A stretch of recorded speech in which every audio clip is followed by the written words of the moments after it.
Hey everyone, today we're going to dive into one of the world's most significant and, let's be honest, often misunderstood faiths, Islam. Okay, let's kick things off with a number that might just blow you away. 1.6 billion. We're talking about almost 1 in every 4 people on the entire planet. So this isn't some small regional faith. No, it's a truly global religion, the second largest in the world, with followers on every single continent. But, a number that huge immediately brings up a big question, right? When you get past the headlines and the noise, what actually unites all those people? What are the core teachings at the very heart of Islam? Now, to answer that, we're going to be really clear about our approach here. Everything we talk about today comes from one specific source. The book, Islam, A Short Introduction by Kamal Mufti. Our goal is super simple, just to lay out the information from that text, giving you a really straightforward overview directly from its pages. All right, so where do we begin? Well, the best place is always the foundation, right? So let's jump into the core beliefs and practices, the stuff that's described as the very bedrock of the faith. The first clue is actually right there in the name. The book we're using points out that the Arabic word Islam means peaceful submission to the one God. And what's really fascinating is how it's directly connected to the word for peace, salam. You've probably heard the common greeting, assalamu alaikum. Well, that literally means peace be on you. Okay, so the source lays out what it calls the 6 articles of faith. Think of these as the core of Islamic theology. First up, the absolute oneness of God. Then you've got belief in angels and in holy books that were revealed to prophets, books like the Torah, the Gospel, and, of course, the Quran. It's also central to believe in all the prophets, from Adam all the way to Jesus, with Muhammad considered the very last one. And the final 2 beliefs, a day of judgment and destiny. This idea that God knows all things. So, if those are the beliefs, how do they actually get put into practice? Well, our source points to the 5 pillars. These are the fundamental actions that really structure a Muslim's daily life. You've got the declaration of faith, praying 5 times a day, giving to charity, fasting during the month of Ramadan, and, if you're able, making the pilgrimage to Mecca at least once. Now, this whole framework of belief and practice isn't just pulled out of thin air. It's all built on 2 main sources of guidance. So let's dig into what those are. Yeah, and this quote from the book really puts it plainly. For Muslims, the Quran isn't just a holy book. No, it's understood to be the literal, completely unaltered Word of God, revealed in Arabic to the Prophet Muhammad over a period of 23 years. And this is a really key distinction to grasp. If the Quran is the divine text, you could call it the what? Then the Sunnah is the practical application, the how. It's basically the example set by the Prophet Muhammad's life, showing people how to actually live out the principles in the Quran. And this example is preserved in these collections of reports called hadith. But that begs the question, right? How could anyone be sure these reports were accurate centuries later? Well, the source talks about this really fascinating process. Early scholars developed what you could almost call a science for verifying each and every hadith. They would analyze the entire chain of people who passed the story down. They'd check the reputation and character of every single person in that chain. And they'd check the text itself to make sure it didn't contradict the Quran. Only the reports that passed this incredibly tough inspection were labeled authentic.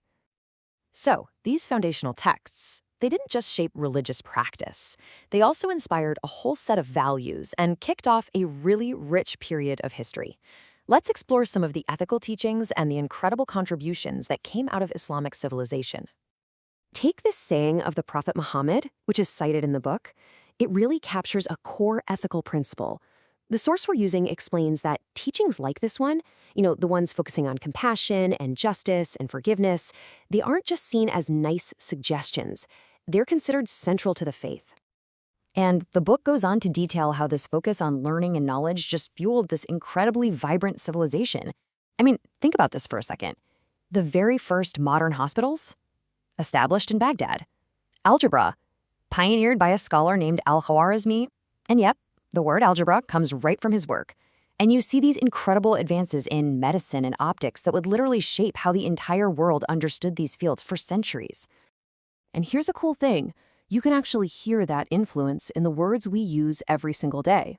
Words like alcohol, algebra, cipher, even safari, they all have Arabic roots.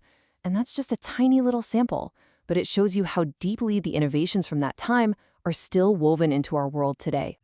Okay, So finally, the book we're looking at tackles two topics that it says are, well, widely misunderstood.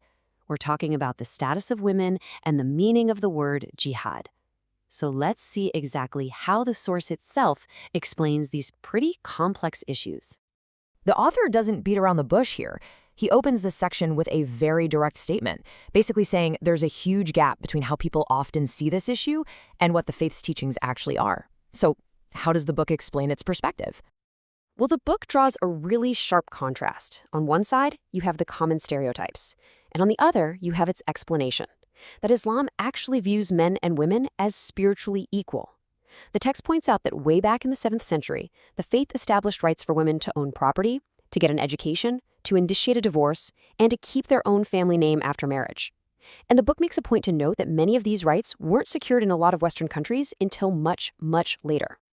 All right, let's talk about the word jihad. The book starts right with the definition because, as it argues, this is key. It explains that in Arabic, the word jihad literally just means to strive or to struggle. And the author's point is that if you translate it simply as holy war, you're missing the main, much broader meaning of the word. And this is the crucial distinction that the source really wants to make clear. It describes the main, or greater, jihad as the internal struggle. That daily effort to be a better person, to overcome your own faults. An example given is the struggle to serve your parents with honor. The book then clarifies that yes, there is a military context, but in that case, jihad is strictly limited to self-defense and comes with very rigid rules of engagement, like the absolute, non-negotiable rule against harming civilians. So, to wrap this all up, the picture that Islam, a short introduction, paints for us is a faith rooted in this idea of peaceful submission to one God. It's a whole framework built on these core articles of faith. It's defined by values like mercy. It has this incredibly long history of intellectual contribution, and it offers some very specific definitions for concepts we hear debated all the time today.